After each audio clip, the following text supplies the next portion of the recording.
आपको बताते हैं कैसे चीन सुरक्षित सिंहासन पर बैठा है इस वक्त और बाकी देश किस बात से मजबूर है। कोरोना वायरस के ओरिजिनेशन को जानने और कंट्रोल करने में मदद।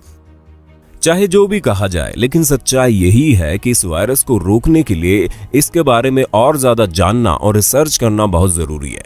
इसका अंत ढूंढने के लिए इसका शुरुआत ढूंढना बहुत जरूरी है और वो तभी मुमकिन है जब चीन इसमें सहयोग करे। यही समय है जब सब देशों को अच्छे संबंधों की कोशिश करके चीन के साथ मिलजुल कर काम करना चाहिए और करना ही अच्छा उपाय है। ऐसे युद्ध की धमकियां सिर्फ रिश्तों को और बुरा बनाएंगी और इसकी कीमत हर देश में अनगिनत लोगों और पहले से ही गिरी हुई अर्थव्यवस्था को चुकानी पड़ेगी।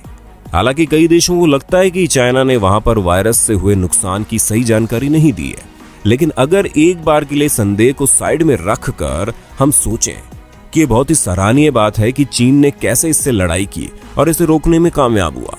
वो बाकी सारे देशों के साथ मिलकर मेडिकल इंफ्रास्ट्रक्चर को बेहतर बनाने में मदद कर सकता है और जैसे कि कुछ खबरें सामने आई है कि वो अपने उत्तम डॉक्टर्स की टीम को विभिन्न देशों में मदद के लिए भेज सकता है। अर्थव्यवस्था बहुत नीचे गिर जाएगी। बहुत से देशों में ऑफिशियल्स ये सुझाव दे रहे हैं कि चीन से ट्रेड बंद कर दिया जाए और चीन के लिए एयर ट्रैवल कई सालों तक बंद कर दिया जाए। चीन के अंदरूनी मामलों में दखल दिया जाए और उनमें पास से अपनी कार्रवाई करें। भारत और कई देशों में लोगों ने चीन के सामान को बैन करने की मांग और बहिष्कार करना शुरू भी कर दिया है, लेकिन ये कोई अनदेखा करने वाली बात नहीं है कि चीन से एयर ट्रैवल बंद करने से कई सरकारी और निजी फैक्ट्रीज और बिजनेस भी बंद हो जाएंगे, जो कि ज्यादातर देशों की इकोनॉमी का बड़ा हिस्सा है और इससे पहले से ही घायल इकोनॉमी और घायल हो जाएगी। अमेरिका और कई देश चीन से बहुत ज्यादा सामान इंपोर्ट करते हैं, जो कि उनको सस्ते दामों में मिल जाता है क्योंकि उनके देशों के मुकाबले चीन में उनकी मैन्युफैक्चरिंग कॉस्ट कम होती है और बड़े बड़े बिजनेस और कंपनीज रातों रात नहीं बनती है और ना ही जरूरत की पूर्ति करना मुमकिन है। सब कंपनीज को अपने देशों में ट्रांसफर करना होगा, कई उद्योग स्क्रैच से शुरू करने होंगे और फिर चीन के मुकाबले लेबर कॉस्ट भी बहुत ज्यादा होगी, जो कि पहले से ही इतनी डाउन इकोनॉमी झेल नहीं पाएगी।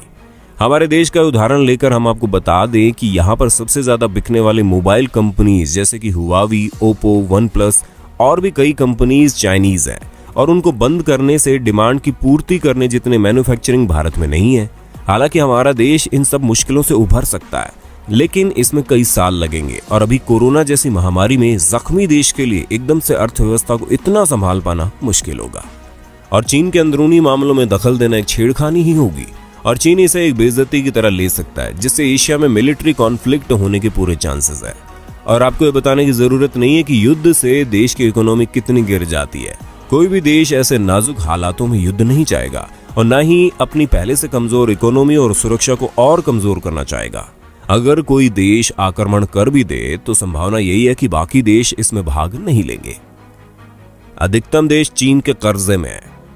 पिछले 2 दशकों में चीन सबसे ज्यादा उधारी देने वाला देश बन गया है। चीन ने ग्लोबली जीडीपी से भी लगभग 5% ज्यादा लोन पूरी दुनिया को दे रखा है और ये सारा लोन ऑफिशियल है, जो कि वहां की गवर्नमेंट और स्टेट कंट्रोल एंटिटीज ने दिया है। इसका अंदाजा भी किसी को नहीं है कि चीन का कितने देशों पर कितना उधार है। इससे एक हिडन डेब्ट जैसी सिचुएशन बन गई है। लेकिन चीन ने लगभग 150 देशों को डायरेक्ट लोन या ट्रेड क्रेडिट के रूप में $1.5 ट्रिलियन दे रखे हैं। इस वजह से चीन दुनिया का सबसे बड़ा उधारी देने वाला देश बन गया है, जिसने दुनिया भर के लिए ऑफिशियल लैंडर्स जैसे the world bank, the IMF या सारे OECD क्रेडिटर गवर्नमेंट को मिलाकर। इस तरह लगभग हर देश चीन के कर्जे में है और वो भी कोई छोटी मोटी रकम नहीं, बल्कि ग्लोबली जीडीपी से लगभग 6% ज्यादा। जब चीन के साथ ट्रेड बंद करने की बात होगी तो ये सारा डेब्ट चुकाना पड़ेगा, जिससे कोरोना जैसी महामारी से लड़ते देश अपनी कमजोर अर्थव्यवस्था से चुका नहीं पाएंगे और अगर जैसे तैसे चुका भी दिया तो फिर से अर्थव्यवस्था को संभालने में सालों लग जाएंगे। चीन भी किसी मामले में कमजोर नहीं है। जैसे कि अभी हमने बताया कि लगभग सभी देश चीन के कर्जे में है और चीन की इकोनॉमी दुनिया में दूसरे नंबर पर है और चीन की मिलिट्री दुनिया में तीसरे नंबर पर है।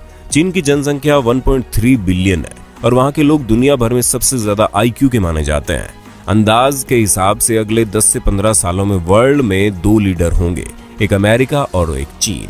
चीन की जीडीपी सबसे ज्यादा होगी और कई अन्य फील्ड्स में चीन अमेरिका, रशिया को भी पीछे छोड़ सकता है।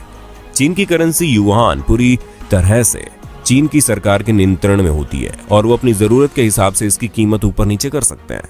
चाइना के पास अभी सबसे फास्ट कंप्यूटर है और वो टेक्नोलॉजी में लगभग हर देश से आगे है और बहुत ही जल्दी दुनिया भर में सबसे एडवांस देश बनाने की काबिलियत रखता है। तो दोस्तों, ये थे कुछ कारण जिनसे बात साफ होती है कि चीन से छेड़छाड़ करना उतना आसान नहीं है जितना अपने घरों में बैठकर इसे जिम्मेदार ठहराते हुए कोसना।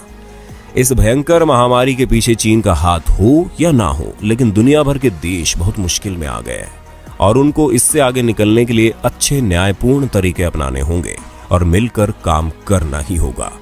आप भी समझते हैं कि एक देश पर कितना बड़ा संकट आता है जब ऐसी बीमारी इतना भयंकर रूप ले लेती है। इसलिए आप अगर सच्चे देशभक्त हैं तो अपने घरों में रहें, नियमों का पालन करें ताकि ये जल्दी से खत्म हो और देश की इकोनॉमी को और आहत ना पहुंचे। अगर इकोनॉमी और देशवासियों की हालत अच्छी रही तो जो भी जरूरी कदम उठाने पड़ेंगे सरकार उठा पाएगी।